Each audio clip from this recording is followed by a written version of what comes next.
বন্ধুরা, আমি হুমায়রা আক্তার দিশা। আমি কলকাতার একজন মেয়ে। আজকে আমি তোমাদের যে গল্পটা বলবো সেটা আমার দোলাভাইকে নিয়ে। আমার দোলাভাই মোলায়েম, মসজিদ, একজন অমায়িকা হাসিখুশি মানুষ। আর আমার বোন ইশরত জাহান মিতালি আমার জীবনের সবচেয়ে কাছের মানুষ। তাদের বিয়ের পর থেকে আমাদের পরিবারে যেন খুশির জোয়ার এসেছিল। কিন্তু হঠাৎ দোলাভাই এমন একটা কাণ্ড ঘটাল, যার কারণে আমার জীবনটা অন্ধকারে ডেকে যাওয়ার মতো অবস্থা হয়ে গিয়েছিল। বন্ধুরা, দোলাভাই কি এমন করেছিল যার জন্য আমার জীবনে অন্ধকারের কালো ছায়া নেমে এসেছিল, এবং দোলাভাইকে সত্যিই আমাকে এবং আমার বোনকে একসাথে? বন্ধুরা, বাকিটা গল্পেই বলছি। আশা করি পুরো গল্পটা শুনলে তোমরা অনেক মজা পাবে। কথা না বাড়িয়ে চলো তাহলে গল্পটি শুরু করি। আমার বোন মিতালির সঙ্গে দোলাভাইয়ের বিয়ে হয়েছিল প্রায় ২ বছর আগে। বিয়ের দিনটা ছিল আমাদের পরিবারের জন্য একটা উৎসবের মতো। কলকাতার ছোট্ট ফ্ল্যাটে আমরা সবাই মিলে হইহুল্লোড় করে বিয়ের আয়োজন করেছিলাম। দোলাভাই ছিলেন সবার মনোযোগের কেন্দ্রবিন্দু। তার হাসি, তার কথাবার্তা সবাইকে মুগ্ধ করত। আমার বোন মিতালি তো একেবারে পঞ্চমীর চাঁদের মতো হাসছিল। বিয়ের পর তারা আমাদের বাড়ির কাছেই একটা ছোট্ট ফ্ল্যাটে উঠল। আমি প্রায় তাদের বাড়িতে যেতাম আর দোলাভাইয়ের সঙ্গে গল্প করে সময় কাটাতাম। দোলাভাই আমাকে সবসময় একটা বোনের মতোই দেখতেন। আমি যখনই তাদের বাড়িতে যেতাম, দোলাভাই আমার জন্য কিছু না কিছু নিয়ে আসতেন। কখনো বাজার থেকে আমার পছন্দের চকলেট, কখনো ছোট্ট কোনো উপহার। তিনি বলতেন, দিশা, তুমি হাসিখুশি থাকলে আমারও মন ভালো থাকে। আমিও তাতে মজা পেতাম। দোলাভাইয়ের এই স্নেহ আমার কাছে ছিল একটা বড় ভাইয়ের মতো। আমি ভাবতাম আমার বোন সত্যিই ভাগ্যবান, এমন একজন স্বামী পেয়েছে। দোলাভাই আর মিতালির সংসার ছিল সত্যিই সুখের। দোলাভাই একটা ছোট ব্যবসা চালাতেন আর মিতালি স্কুলে শিক্ষকতা করত। দুজনের মধ্যে ছিল অদ্ভুত একটা বোঝাপড়া। কখনো ঝগড়া হলেও দোলাভাই হাসি মুখে সেটা মিটিয়ে ফেলতেন। আমি যখন তাদের বাড়িতে থাকতাম, দেখতাম দোলাভাই কিভাবে মিতালিকে ছোট্ট ছোট্ট জিনিস দিয়ে খুশি করতেন। একদিন দেখলাম দোলাভাই মিতালির জন্য তার পছন্দের লাল শাড়ি কিনে এনেছেন। ইতালি আমাকে বলল, দিশা, তোর দোলাভাই আমাকে এত ভালোবাসে। আমি কখনো ভাবিনি জীবন এত সুন্দর হবে। একদিন আমি আর মিতালি বাজারে গিয়েছিলাম। দোলাভাই আমাদের সঙ্গে ছিলেন। বাজারে ঘুরতে ঘুরতে আমি একটা ছোট্ট কানের দুলের দিকে তাকিয়ে বললাম, এটা কিন্তু বেশ সুন্দর। দোলাভাই এসে বললেন, তাহলে এটা তোমারই হবে দিশা। আমি হেসে বললাম, না না দোলাভাই, আমি তো এমনি বললাম। কিন্তু দোলাভাই জোর করে সেই দুলটা কিনে আমাকে দিয়ে দিলেন। মিতালিও হাসছিল, বলল, তোর দোলা হয় তোকে এত ভালোবাসে দিশা। আমার মনে হলো আমি সত্যিই ভাগ্যবান, এমন একজন দোলাভাই পেয়েছি। কিন্তু একদিন একটা ছোট্ট ঘটনা আমার মনে একটু অস্বস্তি জাগাল। আমি তাদের বাড়িতে বসে গল্প করছিলাম। মিতালি রান্নাঘরে ছিল। দোলাভাই হঠাৎ বললেন, দিশা, তুমি যখন হাসো পুরো ঘরটা যেন আলো হয়ে যায়।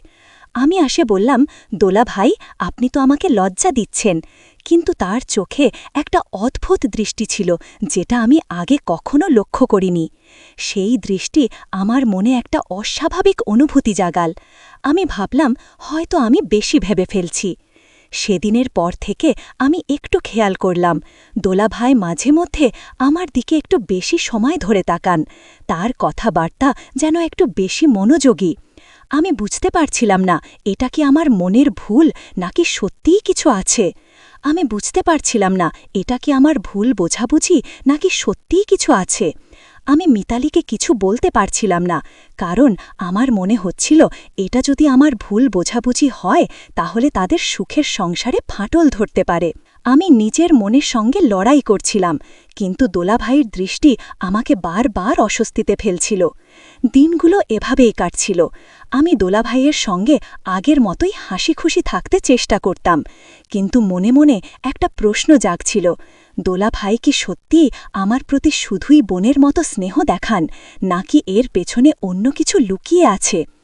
আমি ঠিক করলাম এই রহস্যের জট খুঁজতে হবে, কিন্তু কিভাবে? আমি কি মিতালিকে সব বলে দেব, নাকি দোলাভাইয়ের সঙ্গে সরাসরি কথা বলবো?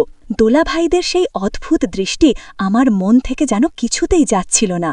আমি নিজেকে বোঝানোর চেষ্টা করতাম যে এটা হয়তো আমার মনের ভুল, কিন্তু প্রতিবার তাদের বাড়িতে গেলে দোলাভাইয়ের কথাবার্তা, চাহনি আমাকে অস্বস্তিতে ফেলছিল। একদিন আমি তাদের বাড়িতে গিয়েছিলাম মিতালিকে একটা বই ফেরত দিতে। মিতালি তখন বাথরুমে ছিল। দোলাভাই আমাকে বসতে বললেন আর বললেন, দিশা, তুমি এত ব্যস্ত কেন?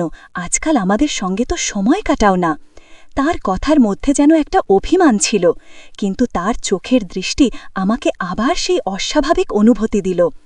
দোলাভাই হঠাৎ একটা ছোট্ট প্যাকেট বের করে আমার হাতে দিলেন। এটা তোমার জন্য দিশা, দেখো, তিনি হাসি মুখে বললেন। আমি একটু ইতস্তত করে প্যাকেটটা খুললাম। ভেতরে ছিল একটা সুন্দর হাতখড়ি। আমি অবাক হয়ে বললাম, দোলাভাই, এটা কেন? এত দামি জিনিস আমার দরকার নেই। তিনি হেসে বললেন, আরে, তুমি আমার ছোট বোনের মতো, তোমাকে একটা জিনিস দিলে কি আমার ক্ষতি হয়ে যাবে? আমি হাসার চেষ্টা করলাম, কিন্তু মনে মনে ভাবছিলাম, এই উপহারগুলো কি সত্যিই শুধুই স্নেহের, নাকি এর পেছনে অন্য কিছু আছে? সেদিন বাড়ি ফেরার পথে আমার মনের মধ্যে একটা ঝড় বইছিল। আমি ঠিক করলাম মিতালিকে কিছু একটা বলতে হবে, কিন্তু কিভাবে বলবো? যদি আমার ধারণা ভুল হয়, তাহলে তাদের সুখের সংসারে আমি বিষ ঠেলে দেব। বাড়ি ফিরে রাতে মিতালিকে ফোন করলাম। আমি বললাম, আপু, দোলাভাই আমাকে অনেক ভালোবাসে, তাই না? মিতালি হেসে বলল, হ্যাঁ দিশা, মোলায়েম তোকে সত্যিই অনেক আদর করে, তুই তো জানিস ও আমাদের দুজনকেই খুব ভালোবাসে। তার কথা শুনে আমার মন আর বিধায় পড়ে গেল। আমি কি সত্যিই বেশি ভাবছি? এর মধ্যে আমাদের পাড়ায় নতুন একটা পরিবার এলো। তাদের মেয়ে রিয়া আমার সঙ্গে খুব তাড়াতাড়ি বন্ধুত্ব করে ফেল। রিয়া ছিল খুব ফ্র্যাঙ্ক আর হাসি খুশি। আমি তার সঙ্গে আমার মনের কথা শেয়ার করার সাহস পেলাম। একদিন আমরা কফি শপে বসে গল্প করছিলাম। আমি তাকে দোলাভাইয়ের কথা বললাম। তার দৃষ্টি আর কথাবার্তা আমাকে অস্বস্তিতে ফেলে। রিয়া মন দিয়ে শুনে বলল, দিশা, তুই কি শিওর যে এটা শুধুই তোর মনের ভুল নয়? তুই একটু খেয়াল করে দেখ, ওনার আচরণ কি সত্যিই কিছু অস্বাভাবিক আছে? রিয়ার কথা আমার মনে ধরল। আমি ঠিক করলাম আমি দোলাভাইয়ের আচরণ আরও কাছ থেকে খেয়াল করব। রিয়া আরও বলল, তুই যদি কিছু বলতে চাস তাহলে সরাসরি মিতালির সঙ্গে কথা বল, কিন্তু তার আগে নিশ্চিত হওয়া যে তুই যা ভাবছিস তা সত্যি, নইলে তোর বোনের মনে আঘাত লাগতে পারে। আমি রিয়ার কথায় সাহস পেলাম, কিন্তু একই সঙ্গে ভয়ও হচ্ছিল। যদি আমার ধারণা সত্যি হয় তাহলে কি হবে? আমি কি পারব মিতালিকে এটা বলতে? কয়েকদিন পর আমি আবার দোলাভাইদের বাড়িতে গেলাম। মিতালি তখন তার স্কুলের কাজে ব্যস্ত ছিল। দোলাভাই আমার সঙ্গে গল্প শুরু করলেন। হঠাৎ তিনি বললেন, দিশা, তুমি জানো, কখনো কখনো মানুষের জীবনে এমন কিছু ঘটে যা কাউকে বলা যায় না। আমারও এমন কিছু আছে। আমি অবাক হয়ে তাকালাম। তার কথার মধ্যে যেন একটা রহস্য ছিল। আমি জিজ্ঞাসা করলাম, দোলাভাই, কি বলছেন? কি ঘটেছে? তিনি হেসে বললেন, এখন থাক, পরে বলবো। তার এই কথা আমার মনে আরও বেশি প্রশ্ন জাগাল। সেদিন বাড়ি ফিরে আমি আর ঘুমাতে পারলাম না। দোলাভাইয়ের কথা আমার মাথায় ঘুরছিল। তিনি কি বলতে চেয়েছেন? তার চোখের সেই দৃষ্টি, তার কথা, সেই রহস্যময়তা, এসব কি আমার প্রতি কোনো অস্বাভাবিক অনুভূতির ইঙ্গিত, নাকি এটা অন্য কিছু? আমি ঠিক করলাম আমি এই রহস্যের জট খুলবই, কিন্তু সেটা করতে গেলে আমাকে আরও সতর্ক হতে হবে। আমি রিয়ার সঙ্গে আরেকবার কথা বলার সিদ্ধান্ত নিলাম। পরের দিন আমি রিয়াকে ফোন করে সবটা বললাম। রিয়া বলল, দিশা, তুই একটা জিনিস কর, দোলাভাইয়ের সঙ্গে একটু বেশি সময় কাটা, দেখ ওনার আচরণে আর কি কি লক্ষ্য করা যায়, তবে খুব সাবধানে। আমি মাথা নেড়ে সম্মতি জানালাম। আমার মনে একটা সংকল্প জন্মল, আমি এই রহস্যের শেষ দেখবই। কিন্তু আমি জানতাম না এই রহস্য আমাকে আরও গভীর একটা জালে জড়িয়ে ফেলবে। রিয়ার পরামর্শ মাথায় রেখে আমি ঠিক করলাম দোলাভাইয়ের আচরণ আরও কাছ থেকে খেয়াল করব। আমি তাদের বাড়িতে যাওয়ার একটা সুযোগ খুঁজলাম। কয়েকদিন পর মিতালি আমাকে ফোন করে বলল, দিশা, এই শনিবার আমাদের বাড়িতে এসো, আমরা একসঙ্গে রান্না করব, গল্প করব। আমি রাজি হলাম। মনে মনে ভাবলাম এটা দোলাভাইয়ের আচরণ বোঝার জন্য ভালো সুযোগ। শনিবার দুপুরে আমি তাদের বাড়িতে পৌঁছালাম। দোলাভাই দরজা খুলে হাসি মুখে বললেন, আরে দিশা, এসো এসো, তুমি না এলে তো বাড়িটা ফাঁকা ফাঁকা লাগে। তার কথায় স্নেহ ছিল, কিন্তু আমি তার চোখের দিকে তাকালাম, সেই দৃষ্টি আবার আমাকে অস্বস্তিতে ফেল। মিতালি রান্নাঘরে ব্যস্ত ছিল, আমি তাকে সাহায্য করতে গেলাম, কিন্তু দোলাভাই বললেন, দিশা তুমি বসো, আমি আর তুমি গল্প করি, মিতালি তো রান্না করতে পারে। আমি একটু হাসলাম, কিন্তু মনে মনে সতর্ক হলাম। আমরা বসার ঘরে বসে গল্প শুরু করলাম। দোলাভাই আমাকে জিজ্ঞাসা করলেন, দিশা তোমার কলেজে কি চলছে, কোনো নতুন বন্ধু হলো? আমি স্বাভাবিকভাবে গল্প করতে লাগলাম, কিন্তু লক্ষ্য করলাম তিনি আমার কথা শুনতে শুনতে একটু বেশি মনোযোগ দিচ্ছেন। তার চোখে সেই অদ্ভুত দৃষ্টি আবার ফিরে এলো যেন।